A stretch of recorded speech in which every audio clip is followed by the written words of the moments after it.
दुनिया भर में कोरोना महामारी से बड़े पैमाने पर हो रही तबाही के बीच रूस को बड़ी कामयाबी मिली है। कोविड-19 से निपटने के लिए तैयार की गई रूसी वैक्सीन पूरी तरीके से सुरक्षित पाई गई है। सीमित संख्या में लोगों पर किए गए टेस्ट में ये वैक्सीन कोरोना वायरस से लड़ने में सफल रही है।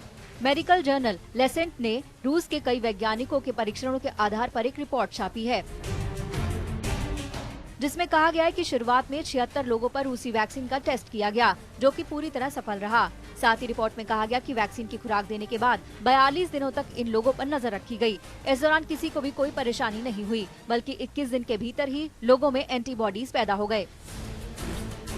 हालांकि शोधकर्ताओं का कहना है कि स्पुतनिक वैक्सीन को पूरी तरह से सुरक्षित साबित करने के लिए और ज्यादा टेस्ट करने की जरूरत है। रूस ने पिछले महीने ही कहा था कि उसने इस वैक्सीन को मंजूरी दी है और कई लोगों को इसके टीके भी लगाए गए हैं। राष्ट्रपति व्लादिमीर पुतिन ने कहा कि उनकी बेटी को भी ये वैक्सीन दिया गया है। हालांकि रूस के बाहर कई देशों में इस दावे को संदेह की नजर से देखा गया। खास तौर पर पश्चिमी देशों के कई विशेषज्ञों ने चेतावनी दी कि रूस जल्दबाजी कर रहा है।